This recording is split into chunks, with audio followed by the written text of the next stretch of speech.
Hey folks, we are here with Bront CatHerder. He is coming back to the channel, but this time he is number 5 on the leaderboards of the 2025 Hell Hades free-to-play challenge. Bront, congrats, man. You are crushing it.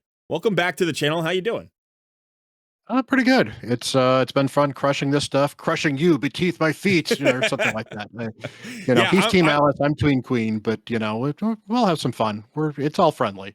I'm down here at 37, so you're definitely crushing me, and we're going to talk about why you're crushing me and the differences between our approaches to this year's challenge and how that difference might be providing some insight for our viewers. So that's what we're going to do today. I am Colred. He is Bront CatHerder.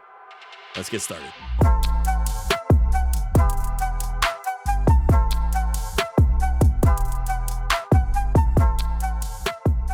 Okay, so Bront, we're going to start by kind of breaking down your point total because if people are competing in the challenge, I think it's just interesting to know where the points are coming from. So if you could kind of narrate as we go, where are you finding, points the easiest to come by? Where are things that you focused on to get points specifically on, the 2025 challenge account? Yeah, I mean, to be fair, some of it didn't feel like I knew exactly where they were coming from. But if we look at like the leaderboards we've got here, I'm in the top 10 in the Great Hall. I'm near the top 10 in champion development. I've got 3. I will have 4 within the next 24 hours.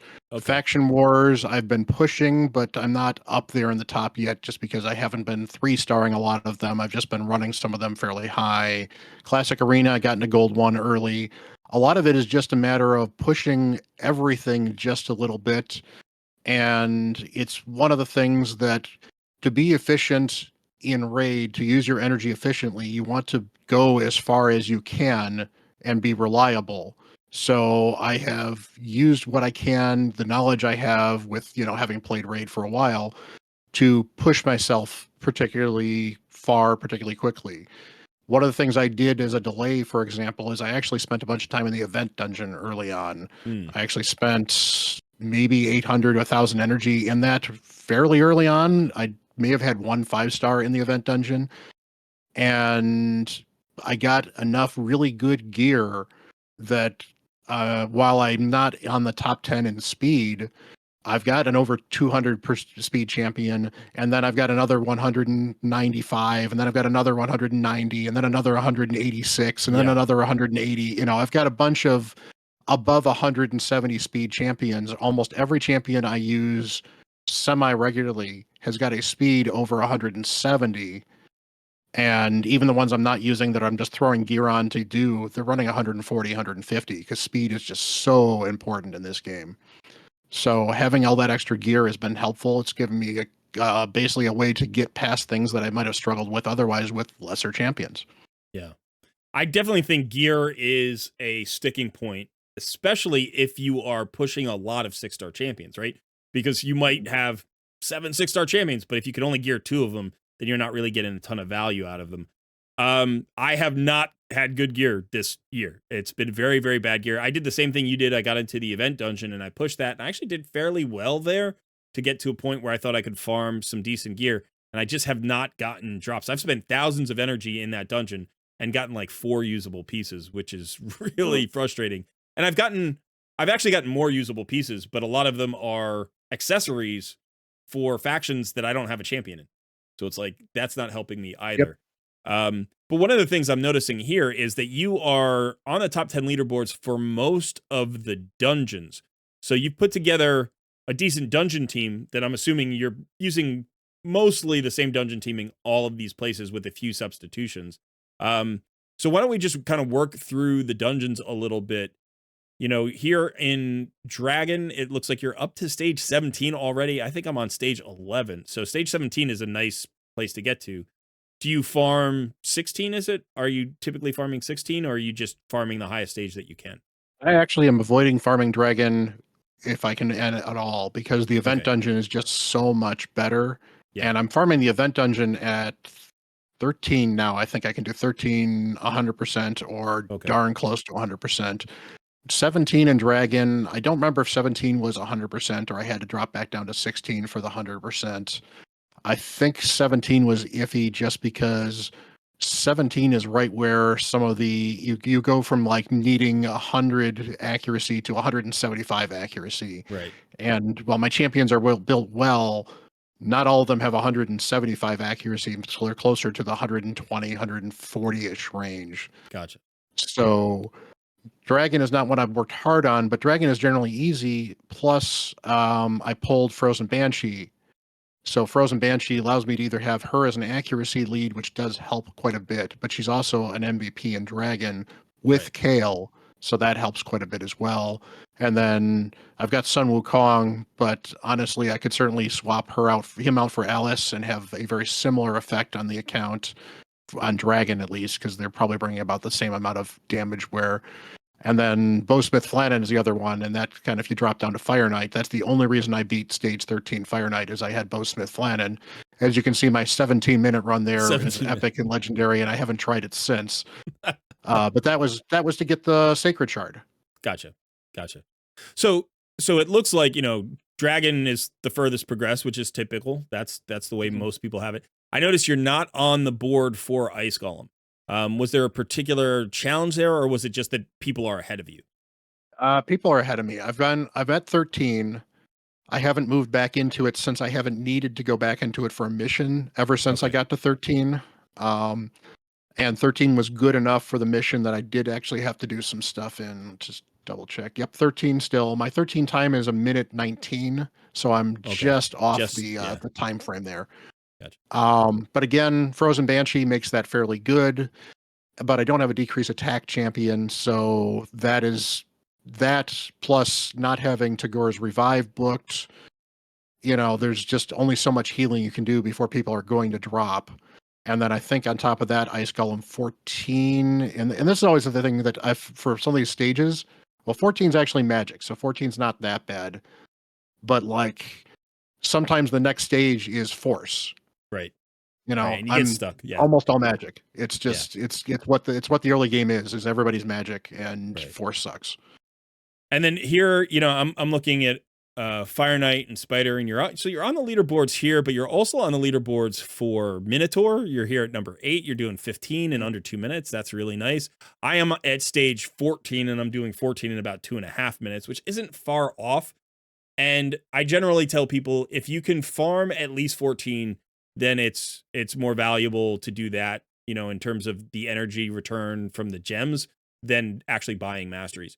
But if you can only do 13 or below, then it actually can be just better to buy with gems. So I'm kind of on that crux. I can't quite do 15, but 14's enough. You're also here on the Arcane Keep. You're number 4, which is really nice. 17. Number 6 on the Void Keep. So you're not having trouble ascending your heroes, I guess, huh? Well, the only reason I'm having trouble ascending the heroes is I'm spending as little time into those dungeons as possible at the Gotcha. moment.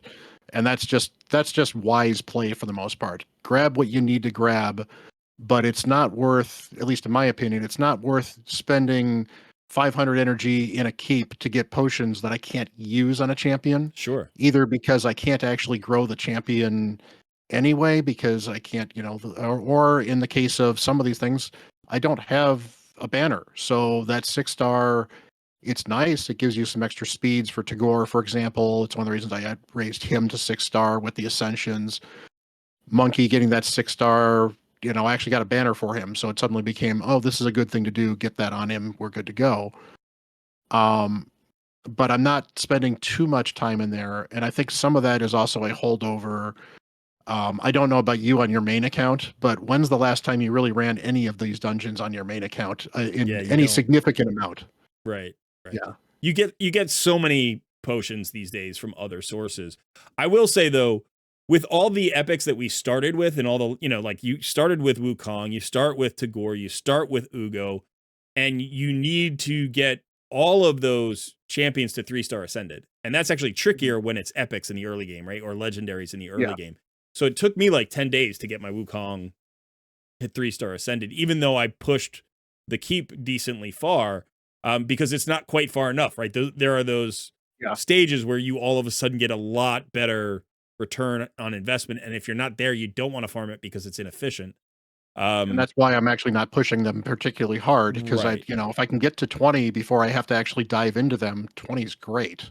Right. So, Okay, and then looking at Iron Twins and all, Sand Devil and Shogun, have you put any effort into these at all? I see you here in the event dungeon. You're number 2. You saying stage 13, but I yep. don't see you on the other ones. Yeah, I have not even touched Shogun, because the value of it as points is kind of cool, but the value in what I get out of it early on, almost nothing I've got on any of my champions I'm going to bother ascending. I've only started getting some decent-ish 5-star gear. I don't want to ascend a lot of 4-star gear because it's just, I mean, yes, it'll age better as a 4-star ascended piece, but it's not like it's getting me that much extra, especially the lower pieces.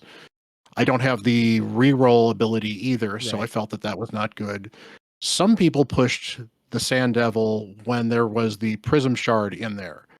And I thought that was an interesting gambit. And I thought about it and pushed into Sand Devil, did the first floor, got 7 points in the tournament, looked at it and said, I'm going to need to get 2,100 and something in that. 7 Yeah. points per energy run is not worth the energy for that in there. I certainly could probably do a little better if I pushed up higher, but I think I'd rather get another 6-star champion early or get better gear from the event dungeon early. That I think is a better early use of my energy to progress my account for later. Yeah, and I agree. And from a challenge perspective, this is kind of interesting, right? Because we're talking about the leaderboards, but both you and I have these points still available to us. Mhm. So because we haven't pushed into Iron Twins or Shogun's Grove or Sand Devil, like if you just get here before the end of the month or before the end of the 90 days, you're going to get the points. And therefore, if somebody's behind you and they've already got these points, then you actually have more of a lead on them than is apparent on the leaderboards. Or if you're behind somebody, but they've got all these points and you can get those points later, they're not as far ahead of you as you think, they look on the Mhm. leaderboard. So it's kind of interesting. And I think that's true with all of the dungeons. If you can't farm a good stage of the dungeon, then if you have to go back 4 stages, you have extra challenge points, but you don't have extra value on your account, right? So Mhm. if you're farming stage 17, great, then you're farming stage 17, but that's not a great stage to farm. Like, why would you be farming there? You'd rather drop down to 16 where the energy is more efficient, or drop down to 11 where the energy is, more efficient and easier and faster and all that stuff. If you can get to 20, awesome, because now you can get rid of the 4-star gear. Now you're just getting 5 and 6-star drops. But, it's better to farm a little bit lower. So who cares if you have stage 17 unlocked or 18 or 19? Those aren't really Yeah. valuable until the end of the challenge. And they're not really valuable in terms of improving your account at all. Like, I haven't even tried to push up that high because I know I can't make it. So why waste the energy and the effort? Yeah. And like with the keeps, for example, every step up is better. And in most cases, they're better even with the energy cost that they increase. Sure. Yeah. Whereas some of the dungeons, it doesn't make sense to farm certain levels. Sometimes it's a matter of, it is nice to certainly occasionally poke just to see. I've been farming, Spider 10, for example. I have tried Spider 11, I think 2 or 3 times just to kind of see if I could get myself to Spider 13, which would Right. make sense. Spider 11 is force. And with the brute force method of Spider I have at the moment, that's not going to be good. Now, and the guys can check out the other video that we have on what I might have actually gotten a cheat code to help me with that to get past 11 and further beyond. But, it's a matter of getting the right champions to push beyond it, as well as the motivation. I Yeah. decided to run a little bit of Spider because the event dungeon's definitely better for what you get from it because pinpoint pieces are better. But you only have a 25% chance, I think, to get an accessory from the event dungeon. The Hell Hades tool actually has the data on that, so I went and looked Yeah. that up. And I needed accessories because I wanted, Kale. I wanted an amulet for Kale. I wanted a couple other things. And in some cases, I didn't care what amulet it was, but Kale having no amulet is stats that he's missing. And Right. the amulet I got is defense. It's got some HP on it. It's got 1 hit in crit rate. I don't think it even has any accuracy, but that extra defense means that he's going to be a little bit tankier somewhere else. And so it's still valuable, especially for the early game. you're not quite at the level of building specialties in this very, very early game. Whereas later on in the account, you might build, okay, I can build this nuker squishy because I have a Sill of the Drakes, or I have a Rector Drath, or I mean, you've got Tagore there technically, but I don't have a reliable reviver to pick them back up when they die, because they will die on this floor at least once if they're that squishy. Yeah. Yeah, and I do think, what you were saying about the spider specifically, like when we're talking about the event dungeon, one of the nice things about the event dungeon is you get the pinpoint accessories. But for spider, if you can farm stage 10, first of all, you're going to have a very high chance of getting 5-star accessories. And you're only getting accessories there. So your chance of actually hitting your faction faster is higher. So it's not that the event dungeon isn't awesome also for accessories, but it's like sometimes you just need that, like you said, it's not even a crit damage amulet, it's just extra stats, but those stats play, and you need that piece. Why have a 6-star champion if you're not going to put the banner on them, if when you can. So I think that's important to keep in mind. And again, one of the things about all of the classic dungeons especially is that their value is really less than it used to be. And I think if there's a tournament on and you can get a reward track, then it makes sense to like go for gear, double dip with the reward, maybe get some experience on somebody. But otherwise, think very carefully about where you're actually farming gear, because it doesn't have to be in the classic dungeons. You can do it in the event dungeon. You can do it from faction crypts. You can even do it from campaign for specific pieces that you need. And all those other places will also return value that may exceed what you're getting from the classic dungeon. Yeah, that's actually one of the things I did, because my lifesteal gear was really bad. I think you mentioned yours wasn't particularly great either, because we didn't get the good lifesteal gear because of the Alice chase. And that's something I think Polarium actually should start addressing. I think that that's actually kind of a bit of a crime, actually, because it's nice to have gotten the Savage. I would have rather gotten 4-star lifesteal pieces that I would have gotten normally, rather than the 5-star, even 6-star Savage that we got, because it wasn't always great. And then the only reason we got any lifesteal was the pass that they had, the Apprentice Pass, I think it was called, which is a great touch. But I think it would have been better off either having that chest be the replacement pieces for this, or having the replacement pieces. And they've actually done that on a previous pass. Like Alexander, for example, I think, and Ninja had the early lifesteal gear for people that were early game accounts. Yeah. In fact, some early game accounts got 2 or 3 copies of it because they started, and then the next week something started with these extra giveaways for the 1-week login. So they got it a second time, which was great. And one of the big things about that lifesteal gear is that the substats are predetermined. You always get the same exact pieces every time, whereas these substats were completely random. And also the Savage gear that we got, the substats were completely random. So if they had given us like 6 scripted pieces of Savage, which could all be usable, that would have been a very different experience. But my Savage gear, out of all of the pieces that I got, I think I only got 2 usable pieces, and one of them's kind of questionable. So, I got this gauntlet here, which has crit damage with crit rate substat and attack substat, which is nice. Like, that will eventually be usable, but without 3 other good pieces, it's basically just, it's sitting here until I can farm more Savage. And I'm not only likely that, to. but even with 3 other usable pieces on an early game account, putting somebody in Savage is so difficult, Right. And lifesteal is incredibly valuable early on, because in a lot of cases, even if you have those supports like Ugo and Tagore, they're at 4 stars or 5 stars, so they're not as tanky. They're not as fast. They maybe don't have their skills booked. So you don't have the revives or the heals coming around as quickly.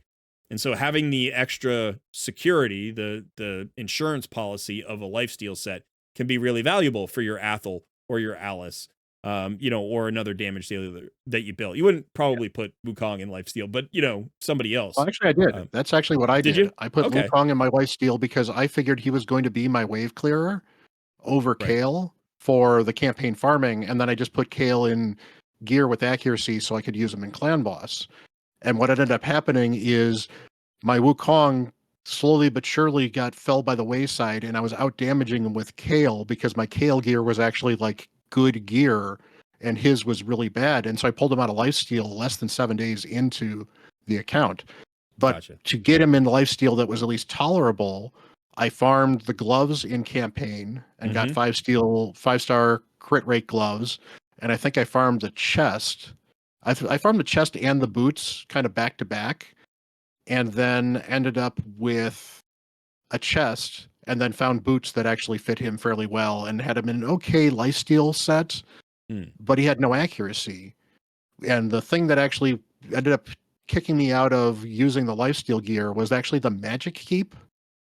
Okay. Wukong in the magic keep is so clutch because he can steal that shield. Right. And he doesn't need to have tons of accuracy, but he needs to have some. Yeah. So when I was at like Yeah. stage 14 or 15, had him 30 accuracy, even with a lead as in Frozen Banshee adding 45.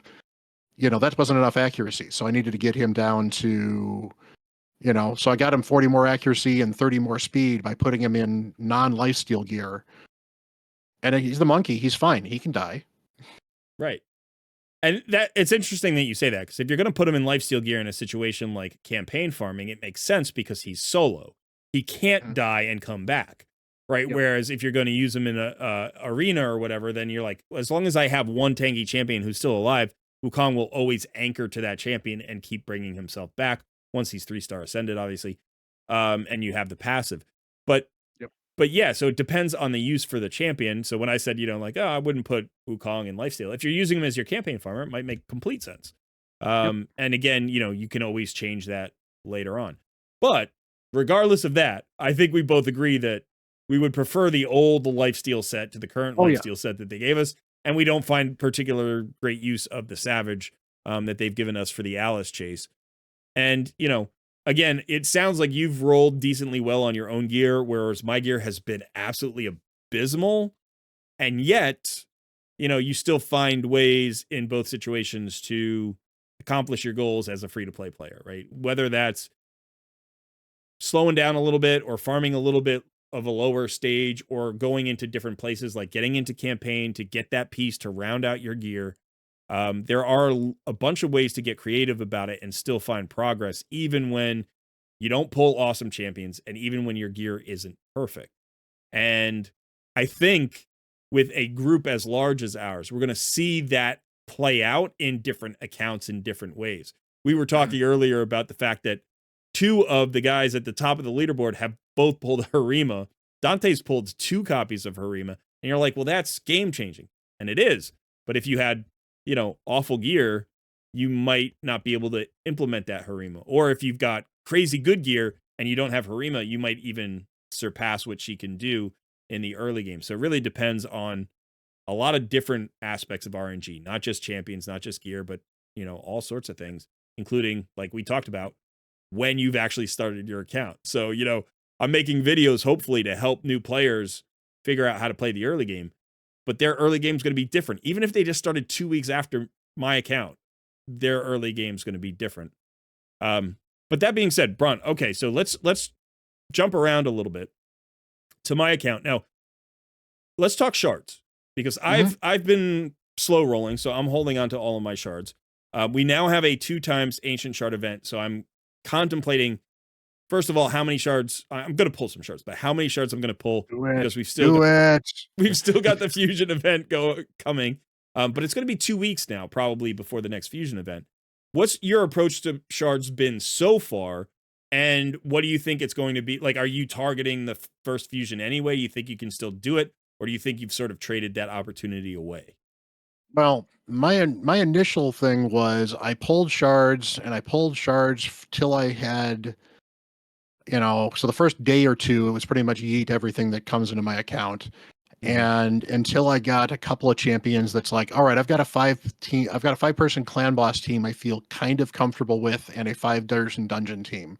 And that champion ended up being Frozen Banshee, which, is a great pull. Honestly, probably one of the better pulls I could have made early on. Not necessarily the best end game, but amazing for the early progression, and a champion I could build easily and cheaply. And I think that's probably why she was more valuable than say a Venom Mage or something like that. That's clearly a better champion, but I already had Ugo, I already had Tagore to invest in. I didn't need another epic I needed to invest in. So Frozen Banshee was great. And then I pulled that and I was running campaign and I was farming champions and I actually ran out of mystery shards, which seems really weird, but early Yeah. on you can run out of mystery shards. You can. And you know, and some of that may be how I handle them in the tavern. Because when I do the tavern, I don't run up my level ones Right. in campaign.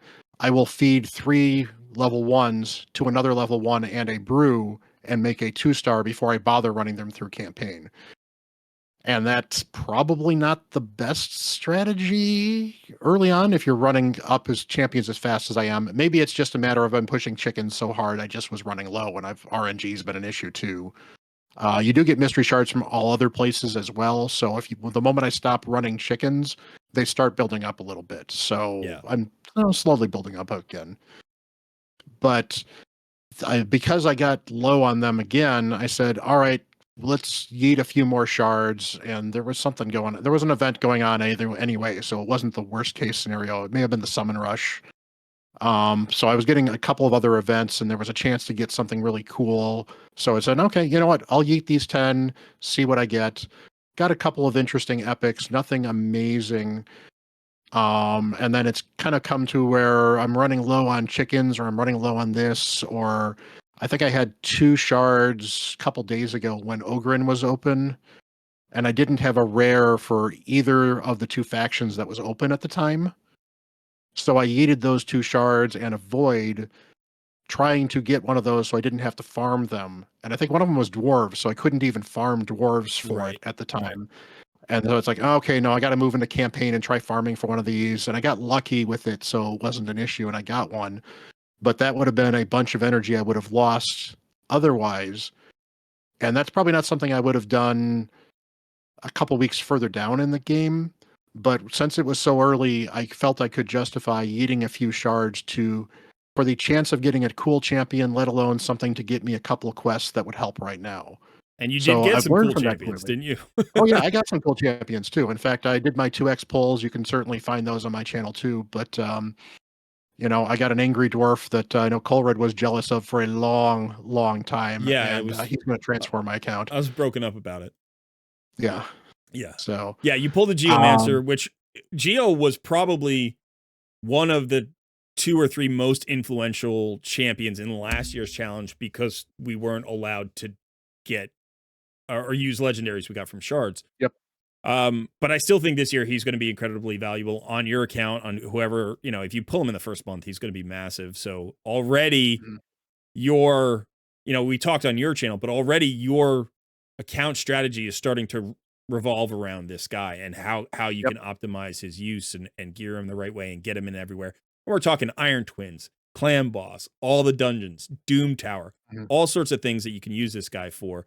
So potentially, you know, you pull those shards early on and you get a champion like that and it can really boost your account. But the flip side is now that those resources are used, right? So you have to get value out of whatever you got from them, whether you got a great champion or trash. Does that impact, do you believe, your ability to do the first fusion? Are you going to be able to take a shot at it? Or do you think you've probably gotten your champions out of those resources and you're not worried about the fusion and maybe you'll just pick up resources when you can? I think I have a shot, and to be fair, I think I have a shot because I pulled a Geomancer. Although with Frozen Banshee, I've been doing okay because I was 2 keying hard, 1 keying easy and normal, which is pretty standard for a lot of people are. And I was trying to make the push into brutal, and it just wasn't quite happening because I don't want a 3 key brutal, especially when I know my clan's not going to drop brutal. Right. And I was not quite sure I was going to 4 key brutal just because there is a huge jump between hard and brutal, and then between brutal and nightmare it jumps up significantly more, and vice versa. Having Geomancer suddenly means that I was just short of 1 keying hard when I think he was like 4-star and had just random gear on him, and obviously I'm gearing up more and I'm investing in him and I'm going to try to make him a 6-star soon. and then I will try one keying hard to finish hard, and then I will try in brutal because I don't think easy is really going to be relevant for me anymore. If I can at least get to the second chest of that. The trick is that we're not downing brutal, so I'm only going to get one chest. But the rewards are better enough in that guardian chest, I think, that it replaces the two, or the yeah, it replaces the two whatever top chests there are for easy. So it's pretty much a non-issue. It makes sense for me to then start making that jump. So Yeah, I think that will hopefully help me get the shards I need to be able to make the next fusion. And meanwhile, part of my fast roll, slow roll, I didn't pull Sabbatha at all. So right. I've got two of the Dawncaller in my vault ready to be pulled later on. You've got two of them as well. And Yeah. I think that's almost the champion chase taken care of just with those two. Yeah, if we talk about, you got the two Sabbathos plus potentially, we've got the permanent fusions here. Well, whether that's Relic Keeper, who you can farm, and then obviously there's an Arbiter mission for this, but you can farm all of these champions. And then you've got the Broadmaw. You can at least farm some of these. The others are available in the shop. We talked about that before. So you have the chance of getting maybe a couple of thousand points and completing the champion chase without pulling a single shard, which would allow you to dedicate all of your shards to the summon rush, because Yep. you will need at least the first reward in both, right? And then you'll need the second reward in one of them. So it's really going to matter, how many shards you have and how many points you have in the champion chase that are free and not coming from shards. So it'll be interesting to see. I do think the clan boss, the thing about the clan boss is until you get to Nightmare, you don't have a chance of getting sacred shards. Yep. So it's really important to get as many ancient shards as you can and as many void shards as you can. And I think you can start getting void shards in Yeah. normal from Yeah. the night Normally, chest. as high as normal, you can get them as low as Yeah. normal, I should say. Easy, you can't. The other thing that's actually nice about getting the higher up clan bosses is we were talking about potions again, not needing to Mm-hmm. farm them as much. You all look at those as like, oh, I got more potions from there. No, no, no. The fact that you're getting them from there means you don't have to farm a dungeon that honestly Right. is worthless other than those potions. And that Yeah. is a huge free to play help. That's a huge end game help in general. And there's also good gear that drops from clan boss. And if you can get Mhm. 5-star gear from there, it might be better than the star gear or the 4-star gear you're getting from dungeons. And it's coming at you anyway, right? It Like if you're works. doing this, you want to do this every day anyway, just coming at you. Sometimes you get, a couple of immortal pieces and you don't even think about it when they drop. And then later on, you're looking to build somebody and you're like, oh, I've got 4 great immortal pieces. That's going to go on somebody.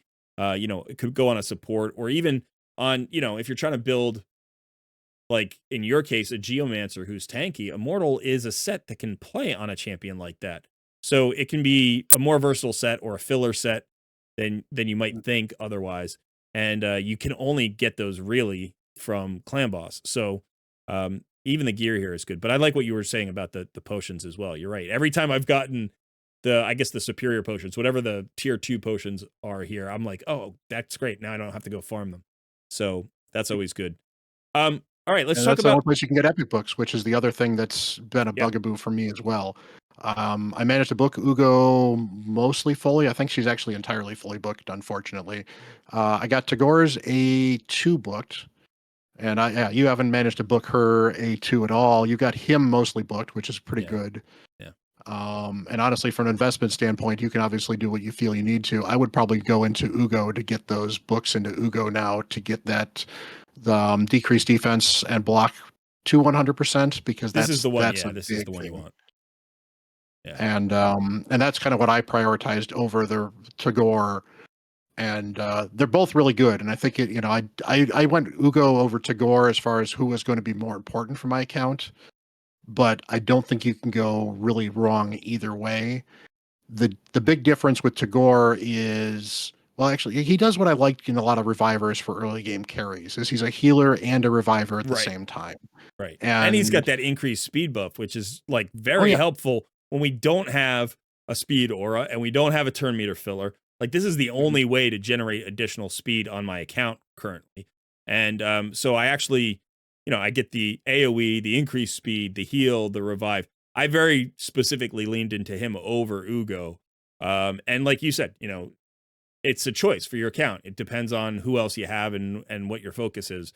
But I think that once I got this booked down to 3 turns, I can't tell you how much I love this skill. This is like my favorite skill on my whole roster right now. I think it's this and Alice's lockout. Those are the 2 best skills. So yeah, it's incredibly useful. Yeah, and it's actually kind of funny because I pulled a old hermit Jorg also on the account, and I Yeah. was like, first I'm like, I don't need this. I've already got a reviver, and then I thought about it for a second. I was like, well, Jorg gives me the option of the turn meter booster with increased attack, which is definitely something that I shouldn't overlook. But what I suspect will happen is I'm not prioritizing him now because Tagore is already higher, better, and I think overall going to be more helpful in dungeons than Jorg is. But I basically my orcs aren't going to die at this point in time because I've got 2 revivers Right. and all this turn meter boost and everything else like that. So I can just kind of put 3 sus orcs in there and cruise up through the orc faction. And I don't know. Maybe I may never bring Jorg beyond 4 early on, or it might be one of these Yeah. things once I get a chance to push faction wars. But that's actually one of the things that's something you inspired me to do a little bit. It was something I'm a big faction wars guy. Mm-hmm. But you specifically said that you wanted to make sure you never missed a faction wars as one of the things that was super helpful for you for not the pinpoint gear, the precision Perception. gear. Yeah, and the precision gear is great.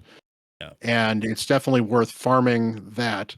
So one of the things I've started doing now is even if it interrupts my chicken training that I've been pushing hard, if I have a rare that I think is somewhat viable to at least beat a stage, which basically means a rare with an AoE, I am putting them aside to make sure I have at least one for every faction. So I never miss the rare in a faction quest, and I can always at least farm stage 1 and Right. never let that go. And Shadowkin, I don't have a Shadowkin at the moment, and that's that pains me. But at least this was a 3 times, and I'm missing only one of the 3, as opposed to Right. like I'm missing half the stuff right now. Yeah, and the Sylvan Watchers faction is a little bit tricky as well because they're you can't farm those.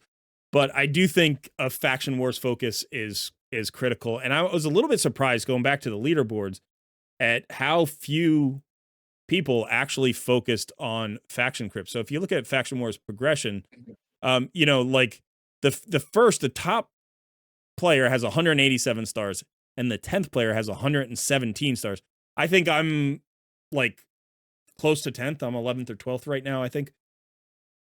Yeah, I'm at But 106, and it looked like you were about in the same position I was. yeah, we can actually see. Let me see if I show my progress. But I haven't done the factions for today, and I'm going to get a whole bunch of stars today. So that's one of the things. So yeah, I'm currently 13th with 112 stars, but I'll go back onto the leaderboard by the end of the day. But I was surprised at how few people are focusing on this, seeing as how valuable it was in last year's challenge. And maybe it's just the idea that, oh, I need to get a lot of 6 stars and that will help me push faction crypts, as opposed to using the method of using your chickens to just get a little bit of progress. Because honestly, I'm not pushed very far in any one particular faction. I'm farming like stage 2, stage 3, on my good ones I'm farming stage 6 or stage 8. And I don't have all 3 stars all the way, but still it's not the stars that you're actually pursuing here. Like the stars are useful for the challenge. You can get the reward track, which is nice, but really what you're pursuing is those forge materials. And and I just think that's going to, over the long run, imagine like if you can get, let's say, just a 10 pull a day, a 10 pull of like 3 and 4 star gear a day. Every day or 2 days, you're going to get at least 1 or 2 really good 4-star pieces. That's going to help you progress a little bit further. Now you're going to be able to maybe get 4 and 5-star pieces before you can get good 5-star pieces out of dungeons. It's just a way to snowball your account that's so beneficial. And I think if you happen to have pulled a bunch of shards like you did early on, and you have a good faction crypt champion, just somebody at 4, just a natural 40. They don't even have to be good, just a natural 40. Now you have a way to progress that faction every time it comes around, and over the course of 90 days, I think that's going to have a huge impact. So, Yeah, we talked on my channel about the my dark elves that I pulled. I pulled a bunch of very sus epic dark elves, and right. they're going to carry my account with Kale very, very far in faction wars very early, and that's going to be very, very helpful. Yeah, absolutely. Yeah. And again, just the fact that like an epic is a natural 4-star or a legendary is a natural 5-star, like even if you get a totally trash champion, they're still going to be powerful enough and have enough stats to push you to stage 6 usually. Mhm. You know, and that's just valuable, for the rest of your account, even if it's not useful for that champion. If you have no interest in leveling up that champion, how valuable is one 4-star chicken versus potentially hundreds of forge materials over the course of 90? Yeah, I So mean, there's really only, I think, a very few epics that I can probably name right now that are instant chickens, even as an epic. right. And unfortunately, one of them is the 60-day login Yaga. I think Yaga is just so bad. He has no redeeming value over most rares in that faction. Actually, he's just so terrible. But we'll see. We'll see how desperate I am for skinwalkers by the time. Probably Right. not, because I've got Sun Wukong in that faction. So it's kind of like, yeah, Yeah. okay, if he becomes a chicken, that's not the worst thing in the world. Right. Right. Exactly. But yeah, I mean, the key that I've looked for is rares are obviously best because I can throw like you can brew a rare up to level 20 to 25 pretty easily. You can Hmm. throw some pretty suspect 8 +8 gear on them. That's just random gear on your account. I mean, throw attack percentage gloves on them, for example, because you're not going to go for crit rate. Throw a little bit of that gear on them. Yeah. Yeah, that type of gear right there for Doom Screech. And if you have an AoE attacker in the rare, and it specifically I like to lay on the AoEs just a little bit, or Saurus is not a bad option either from the uncommon stuff. Zephyr Sniper could be too. Your The AoE means that you can knock out enough people that you won't take so much damage that you'll be, Right. you can get through the first stage, which is really not that hard, or the Yeah. second stage. And then if you happen to have a bunch of other, food champions, I'll throw them in there as well. You get extra experience for it, even if they end up dying halfway through. Yeah. Again, you're not looking for the stars. Now, like when I went through Ogren, for example, I went through with 5 champions and did a little bit of occasionally trying a second or third time because Ugo's revive was actually allowing me to 3-star a couple of the floors, but I didn't sweat it if I didn't do it. And Right. once I'd beaten that floor, regardless if I 3-starred or not, I'm not going back for those now. I'll be going back for those in, maybe 3 or 4 weeks when I'm finally pushing, or maybe it's like, hey, if I do this now, I can get that void shard that's on the next thing, or that epic book that's on the next reward. So, you know, the points in the Hell Hades thing, it's nice. It's nice to have those little points. I don't need them right now, so Right. I'm not going to force them. Yeah, and we were talking about, healthy free to play practices versus challenge free to play practices, like what Mhm. gets you points versus what is good for the health of your account. And there is overlap, right? There are practices that are going to help you in both cases.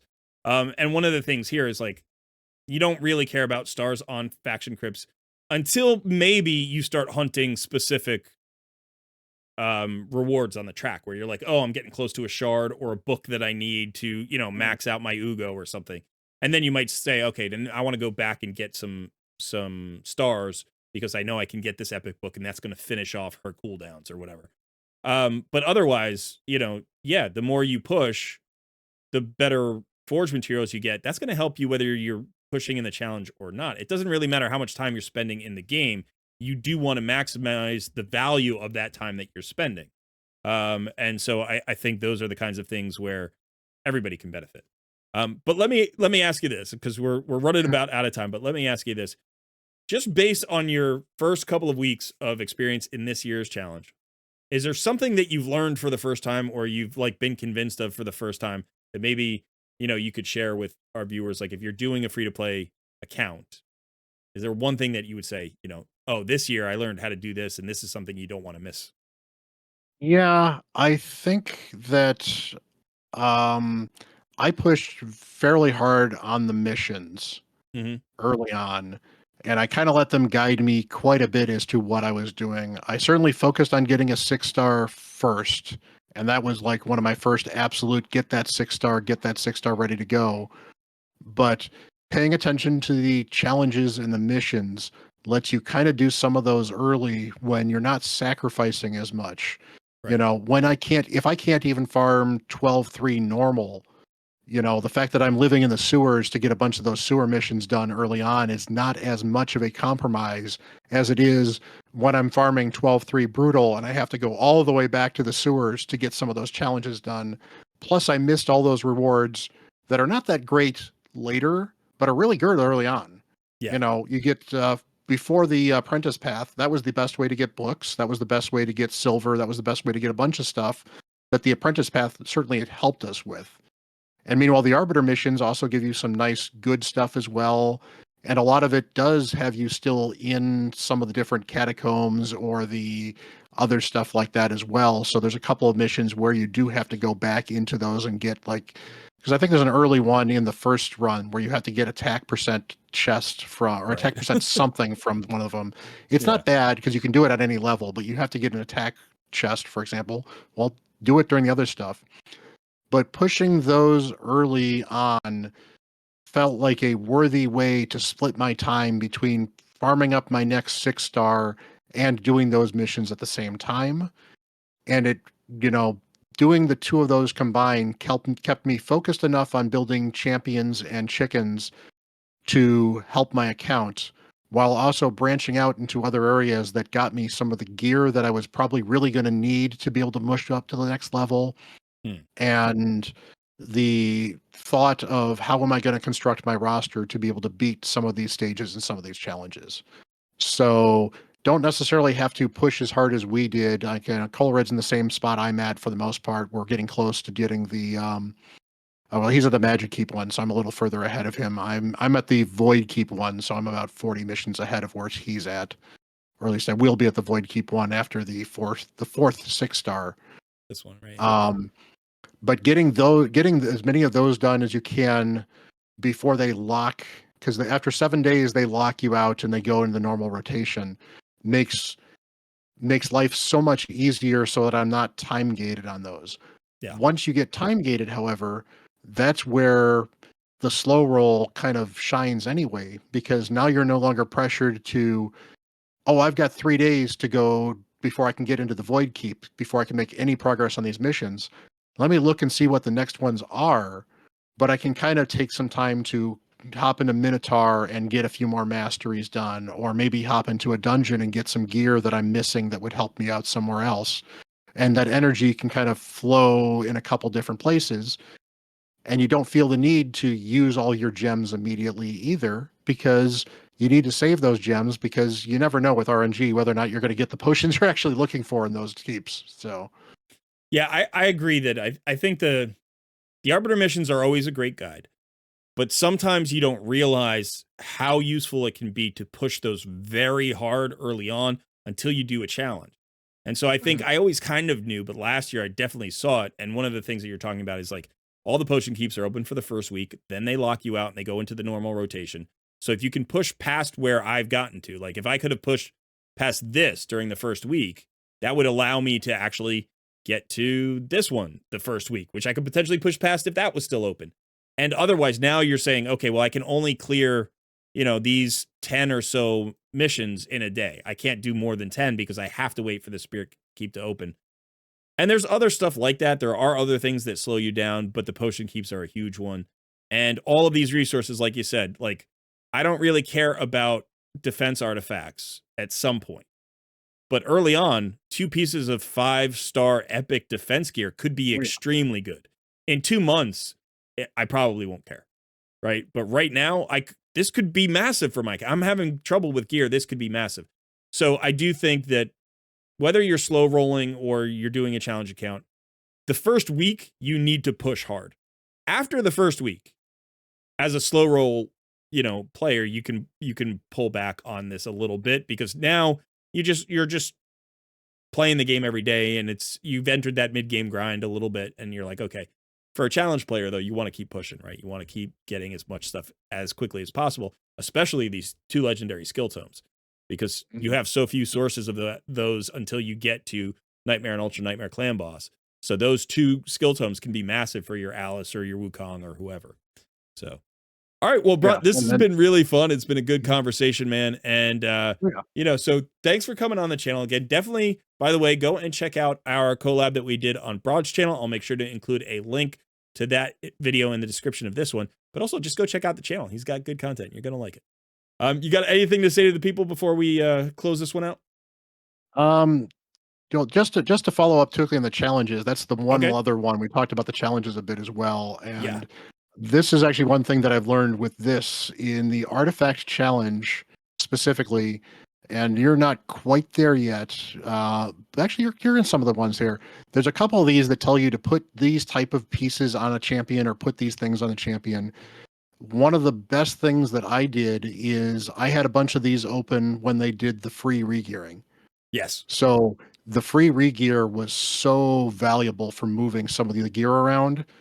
So don't force these things too hard. Although if they're holding you back from getting that epic book, for example, then that epic book could mean 10% better chance to land a decreased defense. That's actually kind of massive early on. But you can actually sometimes plan these things, especially if they announce something. Say, hey, I can wait 2 days, and then we've got a free regear. Unfortunately, they only announce them like a day or 2 in advance, so you rarely get like 3 or 4 days notice on it. But they do about once a month. So if you're low on silver, don't sacrifice your silver for these things necessarily, unless it's become a blocker for you, because you might be able to do it on one of these free regears and get it done a lot cheaper. Yeah, and some of the end ones. There is a legendary book behind that epic book as well, so it's good to get through these if you can relatively quickly. But like you said, you could do it with a coupon, or if you could do it on a free regear, that's really when you want to try. Yep. Yeah. All right, so that was one last tip from our 5th placed competitor. Bront, good luck with the rest of the challenge. I'm going to be keeping an eye on you. We'll see. Maybe you can finish in the top 5. Maybe you can even push up higher. You're going to be chasing those Harima people, which is going to be a challenge. And we don't know where the slow roll is going to end, but it'll be interesting to find that out as we progress. But we still got a long ways to go. We've got over 70 days left in the 90-day challenge. So yeah, a lot could change between now and then. But okay, that is it for us today, people. Folks, I usually say folks, but I said people. That is it for us today, folks. Let me know in the comments below how you are doing with your challenge account. And this has been Bront CatHerder. I've been Cole Red. Thanks for hanging out. We will see you in another video soon.